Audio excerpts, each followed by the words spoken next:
Hello friends.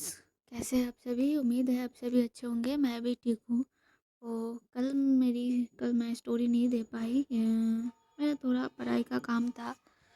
तो हाँ, चलिए बिना देर किए हुए हम अपनी स्टोरी स्टार्ट करते हैं। स्टार्ट करने से पहले यार, आप लोग सब्सक्राइब करो। क्या कर रहे हो? सब्सक्राइब करो, वो ज़रूरी होता भी है यार। स्टोरी सुनने के साथ साथ वो भी ज़रूरी होता है। सब्सक्राइब किया कीजिए, लाइक भी करो, कमेंट करो। तो चलिए स्टार्ट करते हैं। तो पहले एक थोड़ा रिकैप हमारा ज़्यादा कुछ नहीं, यही तक था कि हमारी जो कशिश है वो एक मार्केट जाती है। वहाँ पे वो एक फूल की दुकान पे जाती है। तो वो पहले जिस दुकान पे वो गई थी वहाँ पे उसे वो फूल नहीं मिलती। तो वो दुकानदार बोलता है कि मैम आगे चले जाइए, आगे दुकान में आपको शायद मिल जाए। तो वही करती है वो।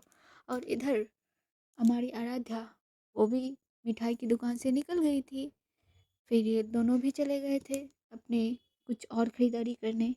जब कशिश उस दुकान में फूल देखने गई तो उसे वो फूल मिल गई थी। और वो उस फूल को देख रही थी, तभी अचानक पीछे से एक हाथ उसके हाथ के ऊपर आता है। तो वो पीछे मुड़ती है तो एक लड़की खड़ी हुई उसे दिखती है, जो पता नहीं कशिश को क्या हो गया था कि वो उसकी आंखों में देखने लगता है। वो दूसरी लड़की भी उसकी आंखों में ही देख रही थी। तभी पीछे खड़ी एक लड़की बोलती कि ये फूल हमें भी चाहिए था। तो यही फूल लेने में थोड़ी बहसबाजी हो जाती है। तो यही तक था हमारी। तो आगे चलिए, आगे की जानते हैं क्या हुआ है क्या नहीं। चलिए, इधर वो पीछे खड़ी हुई लड़की बोलती है कि हमें भी ये फूल चाहिए था, और वैसे भी ये फूल बस इसी दुकान में मिलता है।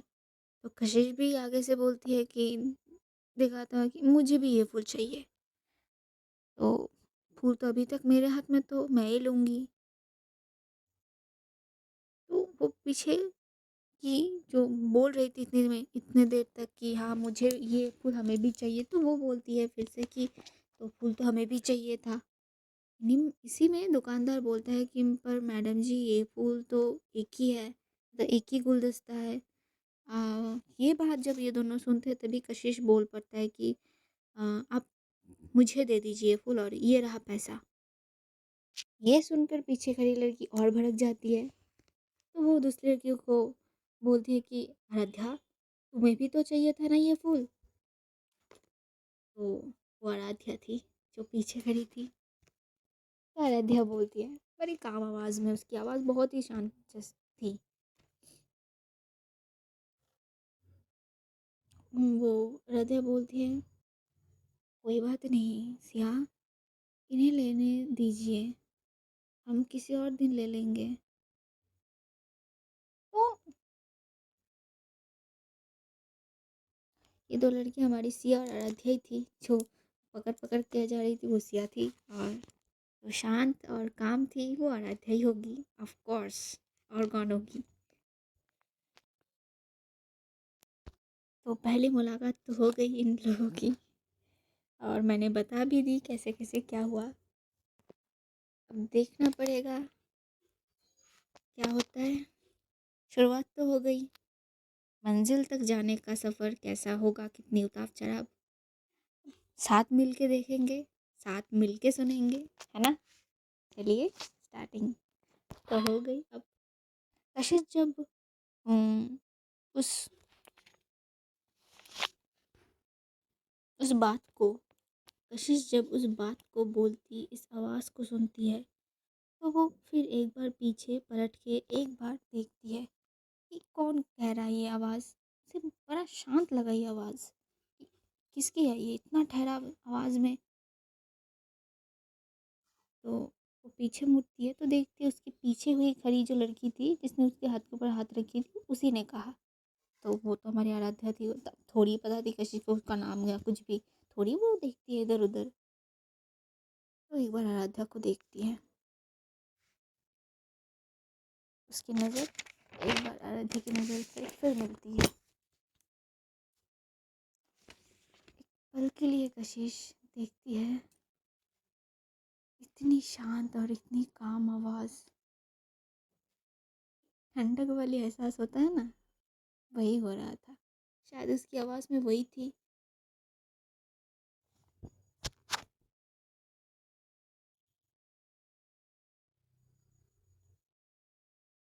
फिर वो आगे मुड़ जाती है और दुकानदार को पैसे देती है और उससे वो फूलों का गुलदस्ता हाथ में ले लेती है और वहाँ से निकल जाती है।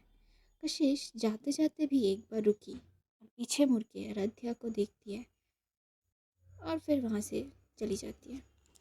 यहाँ सिया सिया क्या करती है, कहने लगती है, तुम तुम्हें तुमने उसे जाने क्यों दिया? और वो फूल तो तुम्हें भी चाहिए था ना। अब अब क्या करोगी? आंटी को क्या जवाब दोगी? तो तुम तो बोलते हुए आ रही थी कि आंटी का बहुत पसंदीदा फूल है ये, और तुम्हें भी तो बहुत पसंद है। तो राजा बोलती, कोई बात नहीं सिया, शायद आज हमारे नसीब में नहीं था ये फूल, तो हमें नहीं मिला। और वैसे भी हर दिन मिले ऐसी तो कोई बात नहीं है ना। उन्होंने लिया, शायद उनके किसी मनपसंद को देना है उनको, तभी तो उन्होंने लिया ना।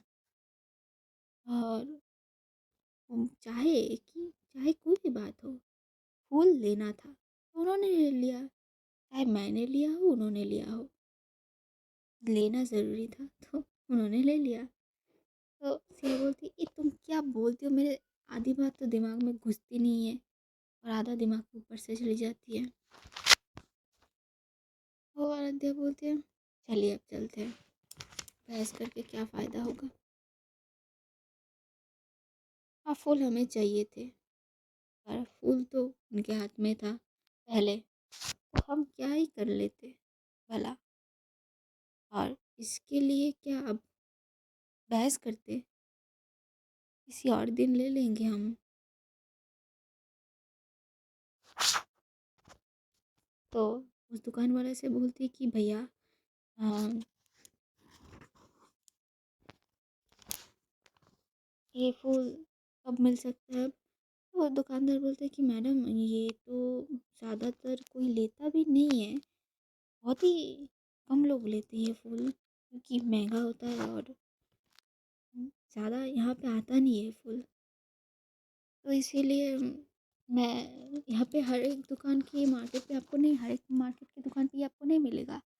ये इस मार्केट पे मेरे दुकान पे मिलता है, और आगे जो मार्केट है उस पे एक लड़का है, तो मेरा ही दोस्त, मेरा ही है, मेरे ही लोग हैं, वो भी है, वो बेचता है बस। और तो मिलेगा नहीं आपको। अब ये फूल अब 2 दिन के बाद ही आपको मिलेगा, अभी आपको नहीं मिलेगा। तो आराध्या बोलती है, कुछ सोचती है, फिर बोलती है, ठीक है मैं 2 दिन बाद ही ले लूँगी, फिर आपसे वो रख देना। तो हाँ मैडम जी, आप बोल के गई हो तो मैं ज़रूर रख दूँगा, मुझे भी बुरा लगा कि आपको भी चाहिए था, अभी था, लेकिन ये मैडम जी पहले आ गई और ले लिया इन्होंने। तो राधा बोलते हैं, हाँ फिर ठीक है, कोई बात नहीं, मैं दूसरे दिन आके ले लूँगी आपसे, ये बात होती है। तो सिया कहती है,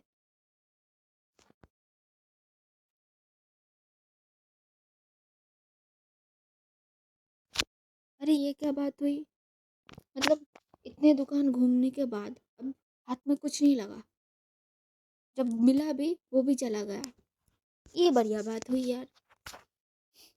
अनित्या बस एक छोटी सी मुस्कुरा देती है और फिर बोलती है, कोई बात नहीं, चलिए यहाँ वैसे भी हमें भी बहुत खरीदारी करनी है, यहाँ समय मत वेस्ट करना है हमें, चलिए चलिए। तो सिया भी तभी भी सिया बोल ही जा रही थी कि हाँ, कम से कम तुम कुछ तो बोलती, कुछ तो कहती उससे। हाँ, सिया की एक ही बात रट लगा के रखी कि तुमने कुछ क्यों नहीं कहा, तुम्हें भी कहना चाहिए, मतलब फूल आराध्या को लेना था लेकिन बहस सिया को कर रही थी, मतलब उसे तकलीफ हो रही है कि आराध्या कुछ क्यों नहीं बोली, मुझे बोलना चाहिए था, सच में यार बोलना चाहिए था, मुझे भी लगता है कि आखिर कुछ तो कहना चाहिए था, आराध्या से छोड़ देना नहीं चाहिए था। तो आराध्या बोलती है सिया को कि अब जाने दीजिए, चलिए चलते हैं। तो ये दोनों भी वहाँ से चले आते हैं। उधर कशिश जब अपने कार के पास जाती है तो वो कुछ सोच रही थी, फिर अपने मन से वो सोच को निकालती है और कार में बैठती है और वहाँ से निकल जाती है। वो सीधा जाती है एक घर। घर मतलब एक बंगलो टाइप घर था कुछ, बहुत दूर, मतलब शहर से थोड़ा दूर जाके वो जगह थी, वहाँ पे एक बंगलो था, वहाँ पे जाके रुकती है वो। शाम भी हो रही थी तो धीरे धीरे अंधेरा भी छा रहा था। जिस बंगलो में वो गई थी उसके चारों ओर दीवार थी, मतलब गार्ड की हुई दीवार, मतलब एक घर को पूरी तरीके से चारों ओर दीवार से गार्ड की गई थी। और बहुत खूबसूरत से लाइटिंग की गई थी वहाँ पे। और 2 दिन पहले शायद दिवाली गई हुई है। 2 दिन नहीं, वहाँ पे उनके यहाँ पे 2 दिन होगा, हमारे यहाँ तो दिवाली कब की चली गई। दिवाली सब कुछ चला गया दिवाली का। तो वहाँ पे बहुत खूबसूरत सी लाइटिंग लगी हुई थी पेड़ों पे। जो गेट से सीधा रास्ता था एक घर में जाने का, तो वहाँ पे भी लाइटिंग की हुई थी साइड से कुछ। सर बहुत खूबसूरत लग रहा था वो घर। और बीच में एक फाउंटेन था, दो साइड में गार्डन जैसा बना हुआ था, एक साइड में फूल फूल के पौधे लगे हुए थे, बहुत खूबसूरत से छोटे छोटे फूल के पौधे थे, बहुत कलर के थे वो फूल। और एक साइड पे बैठने का एरिया था, जहाँ पे आप बैठ के शाम का नज़ारा देखो या शाम कुछ टाइम स्पेंड कर सको, ऐसा कुछ था। ये बहुत खूबसूरत बंगलो था। और बंगलो का कलर भी कितना अच्छा था। ज्वेलिंग क्या जाता है इसे, गोल्डन ऑफ वाइट कलर कहते हैं जिसे हम, वो कलर था। गोल्डन और ऑफ वाइट कलर का टच हुआ था वहाँ पे। और वैसे भी बंगलो तो ऐसे भी बहुत सजा हुआ ही रहता है।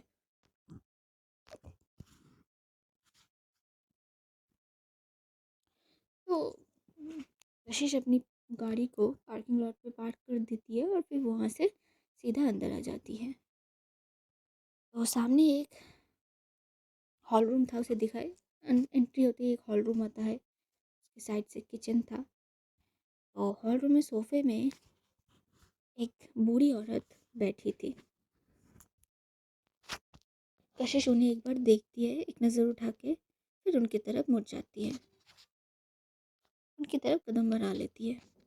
जब वो उनकी उस उन औरत के सामने चली जाती है, वो औरत अपनी, वो कुछ किताब पढ़ रही थी शायद, ध्यान नहीं था कि कोई आया है, उनके सामने खड़ा है।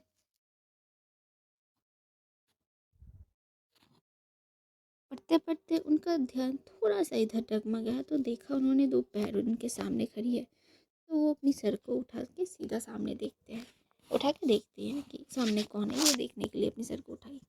तो सामने हमारी कशिश को पाती है। उस औरत की आंखों में खुशी सा झलक दिखना, खुशी दिखने लगता है, खुशी का झलक दिख रहा था। तो वो आगे से बोलती है, लड्डू आप कब आए आप? हमें किसी ने बताया ही नहीं, और आपने भी नहीं बताया हमें, ये क्या बात हुई? आई और हमें तक नहीं बोला। वैसे भी हमारी बात तो हुई थी आपसे परसों, तब तक तो आपने कुछ नहीं कहा कि आप आने वाली है। अगर आप आने वाली है तो बता देते हमें, हम कार भिजवा देते। और कब आई आप? कशिश कुछ नहीं बोलती, वो बस देख रही थी सामने से औरत को, और झुक के उनके पैरों को एक बार छूती है, प्रणाम करती है और कहती है उठते उठते कि नानी माँ कैसी हैं आप? और चिंता मत कीजिए, टेंशन मत लो, हम आज ही आए हैं, मैं आज ही आया हूँ। कोई बात नहीं। और आपकी तबीयत कैसी है? तब नानी माँ, तो ये नानी माँ थी हमारी कशिश की, जो इनके बारे में अब तक हम इनसे पूछ रही थी कि क्या कब आई तुम। तो ये कशिश की नानी नानी माँ थी। तो नानी माँ बोलती है कि हम ठीक है बेटा, और आप तो और भी अच्छे हो गए। आपको जो देख लिया, पता है आपको कि हम आपको कितना याद करते हैं।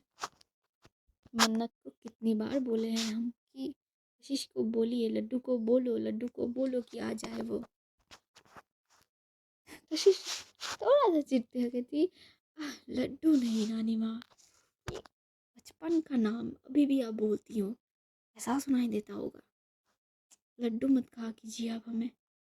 तो नानी माँ बोलती है कि अब चाहे कितनी भी बड़ी हो जाए, हमारे लिए तो वो छोटा सा गोलू मोलू सा हमारी लड्डू रहेंगी। इन्हें हम पहली बार इस घर में लाए थे। पता है आपको लड्डू बचपन में बहुत बहुत शैतानियाँ करती थी। मन्नत को कितना परेशान करती थी आप। मन्नत तो कभी कभी चिढ़ जाते थे आप पर। तो कशिश बोलता है कि अब ज़्यादा कुछ याद नहीं है हमें, थोड़ी थोड़ी बातें याद है।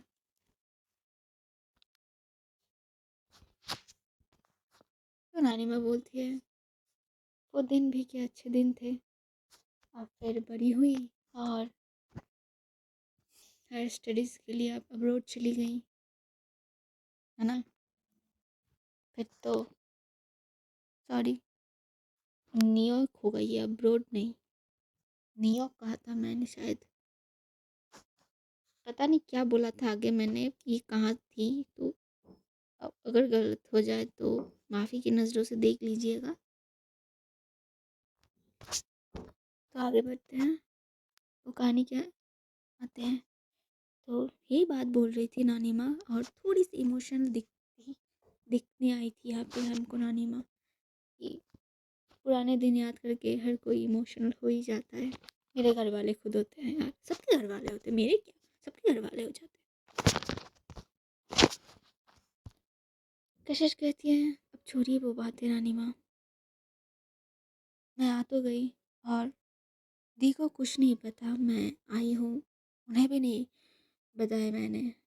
मुझे कुछ अर्जेंट काम था तो मुझे जल्द से जल्द आना था, तो कल रात ही तय हो गया तो मैं आ गई। आज सुबह सुबह कल रात को, सॉरी, रात को ही तय हो गया था, मैंने जल्द से आना था मुझे यहाँ पे, तो मैं आ गई। ये बोल के कशिश जो फूल की बुके लाई थी अपने साथ, वो नानी माँ के आगे रखती है। उस बुके को देख के नानी माँ की आंखों में थोड़े से आंसू आ जाते हैं।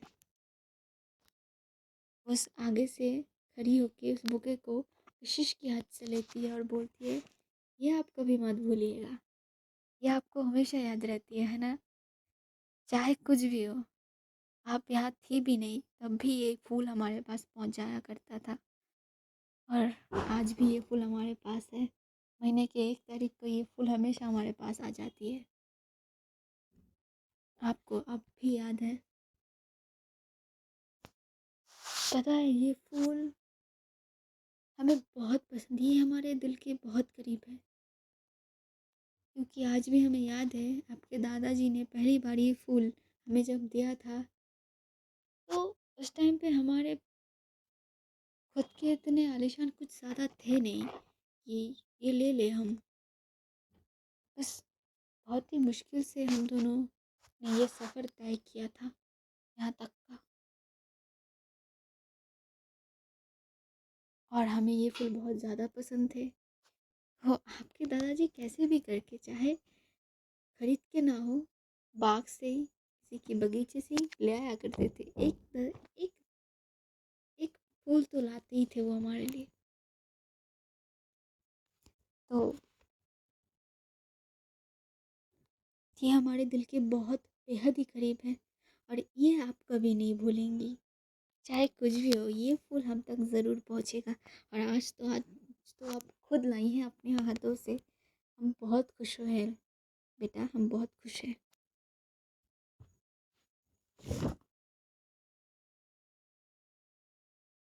कशिश अपनी नानी माँ को एक हक करती है जाके, और उनकी आंखों से वो आंसू जो आई थी ना वो पोंछती है अपने हाथों से, कि फिर बोलती है नानी माँ एक आप लोग ही तो हो मेरे अपने, वरना गैरों की तो कमी नहीं है इस दुनिया में। अपने होके भी गैर जैसा बर्ताव करते हैं। और ये तो मेरा फ़र्ज़ है, ये मेरा प्यार है, फ़र्ज़ भी है, मेरा प्यार भी है। और मैंने सुना है दादाजी आपको ये फूल बहुत प्यार से दिया करते थे। मैं बचपन से ही दादाजी की बातें सुन सुन के उनसे प्रभावित हुआ हूँ। उनका थोड़ा सा इम्प्रेशन तो मुझ पे भी पड़ेगा। मैंने आपको पाया है, दी को पाया है। ये आप दोनों ही तो हो मेरी ज़िंदगी में जीने की वजह, जिनके लिए मैं जीती हूँ, जिनकी वजह से मैं जीती हूँ। वरना जीना, इस ज़िंदगी में जीना किसे कहते हैं? लोग अकेले होके कैसे जीते हैं मुझे नहीं पता। बहुत तकलीफ़ ही होती होगी उनको। अकेले रहने का कितना तकलीफ़ होता होगा, वो एक इंसान तब जानता है जब उसकी ज़िंदगी में कोई नहीं होता होगा। और वो तकलीफ़ सहना हर किसी की बस में नहीं होता नानी माँ। मैं खुश हूँ, खुश खुशकिस्मत हूँ कि आप दोनों मेरे साथ हैं। दी का तो दी से बात होती है, पर आपसे अगर बात जब तक ना कर लूँ मुझे भी अच्छा नहीं लगता। और मैं यहाँ आऊँ और ये फूल ना लाऊँ, ये कभी हुआ है नानी माँ? चाहे मैं इतने सालों में कितनी कितनी दफ़ा यहाँ होंगी होंगी, पर ये मुझे अच्छा लगता है आपके लिए लाना। तभी तो मैं खुद जाके लाई हूँ आज ये फूल आपके लिए। आज समय था मेरे पास। मैंने बोला था ना, जिस दिन नानी माँ मेरे पास समय होगा मैं खुद लाऊंगी ये फूल आपके लिए। अब तक नहीं आ पाई तो दे नहीं पाई आपको।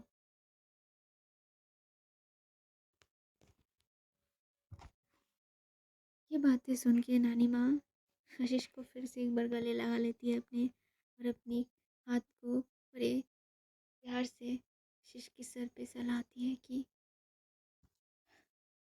वो सोचती है कितनी बड़ी हो गई ये लड़की।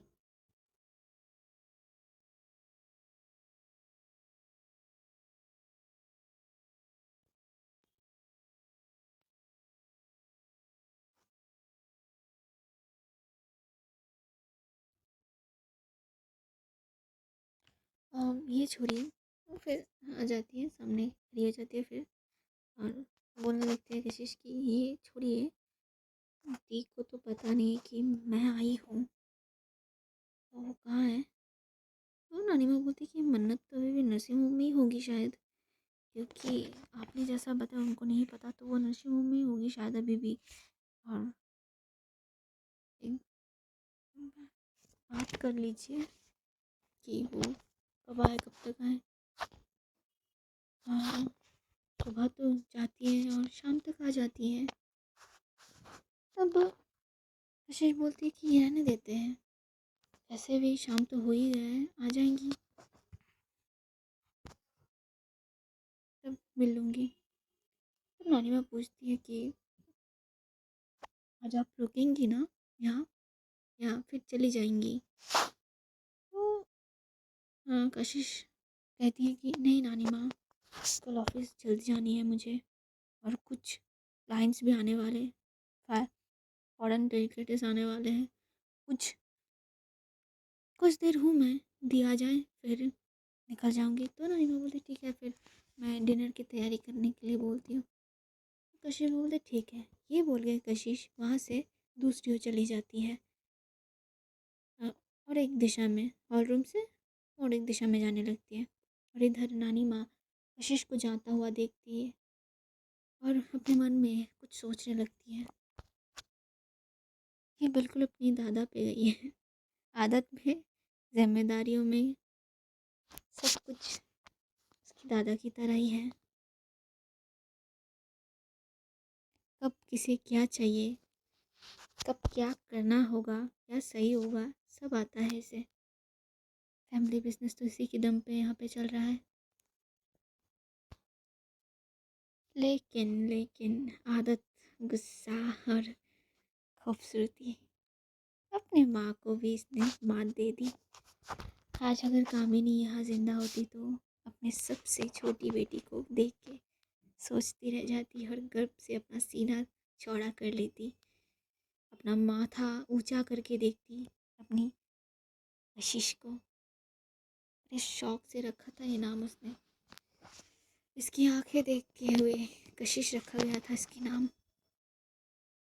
मेरी कशिश, वो छोटी सी बच्ची कितनी बड़ी हो गई है, सिर्फ भागी जा रही है जिम्मेदारियों को अपनी कंधों पे लेके, भागी जा रही है। पता नहीं इसकी ज़िंदगी में कब वो ठहराव आए कि थोड़ा सा भी इसे भी चैन मिले, थोड़ा सा भी इसे भी सुकून मिले। मुझे पता है बच्चा कि आप बोलते नहीं मुँह से, पर आपके दिल में जो दर्द है, जो घायलपन है, वो आप दिखाते नहीं हैं, बस लेते हुए चल रही हैं। पता नहीं कब कोई कौन आए आपकी ज़िंदगी में, पर आए ज़रूर। मैं भगवान से ये उम्मीद करती हूँ, ये दुआ मांगती हूँ कि आपकी ज़िंदगी में भी कोई आए जो आपको संभाले, आपको प्यार करे, आपको वो प्यार दे जो जिनसे आप वंचित हुई हैं, वो प्यार आपको भी मिले। पता नहीं वो दिन कब आएगा। हे भगवान, इस बच्ची को देखना, जब भी इसे देखती हूँ तो मुझे मेरी कामिनी की याद आ जाती है। बिल्कुल अपनी माँ पे गई हुई है, वही नैन, वही नक्षत्र, वही नाक, वही चेहरा, वही आंखें, वही नीली आंखें। कामिनी बिल्कुल आपकी तरह हुआ है, आपकी छोटी बेटी बिल्कुल आपकी तरह। नानी माँ ये सोचते सोचते पता नहीं क्यों एक खोज सी जाती हैं इधर। तब तक कशिश हॉल रूम से चल के एक रूम में आती है। दिखने में वो स्टडी रूम जैसा ही कुछ था, तो वहाँ पे वो आ जाती है। वहाँ पे आके एक लॉकर से एक फाइल निकलती है ब्लू कलर की। वहाँ पे लिखा हुआ था मदर्स हाउस। वो देख के कशिश की आंखों में मानो की एक खुमार जो आंखों में छलक जाता है, एक जिद हो कुछ करने की, कुछ कर दिखाने की।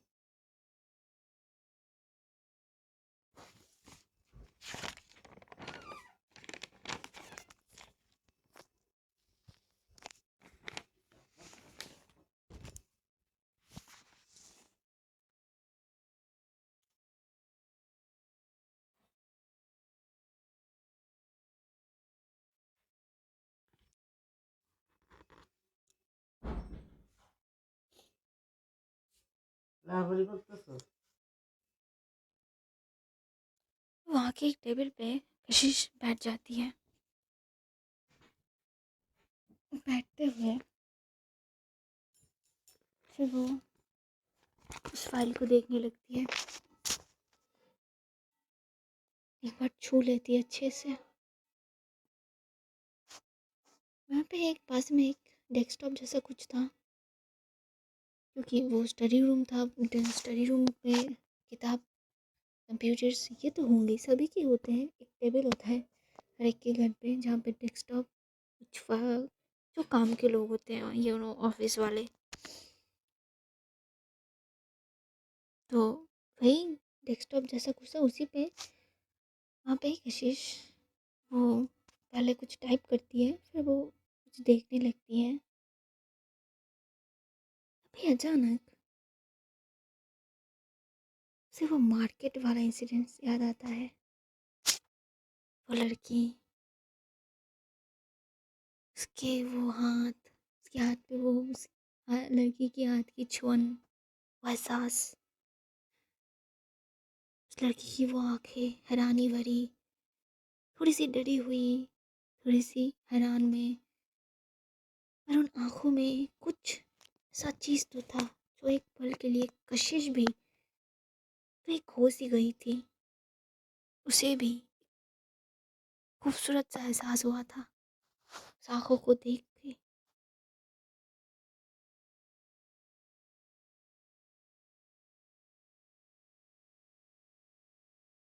अचानक ही वो फिर से उस मंज़र से बाहर आती कि मैं क्या सोच रही हूँ।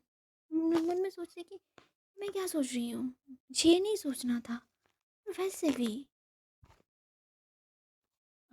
वैसे भी मुझे वो क्यों दिख रही है? क्या हो रहा है? काम पे ध्यान देना होगा। बहुत से काम अभी पेंडिंग हुए हैं। बहुत से काम अभी भी करना है मुझे। मुझे इनमें ध्यान नहीं देना। वो अपने मन को पहले डटोलती है, फिर अपने काम की तरफ कॉन्सेंट्रेट करती है। तो आज के लिए इतना ही रखते हैं। अगले भाग में कुछ और ऐड करेंगे, कुछ और जोड़ेंगे, सूत्र से सूत्र मिलाएंगे, कड़ी से कड़ी मिलवाएंगे। तब तक के लिए नमस्कार। सब अच्छे रहिए, स्वस्थ रहिए, तबीयत ठीक रखिए, क्योंकि सामने ही ठंड आने वाली है और ठंड के मारे में सबकी हालत बहुत ख़राब होने वाली है। I know. चलिए, आज के लिए इतना ही। तब तक के लिए नमस्कार। Bye bye.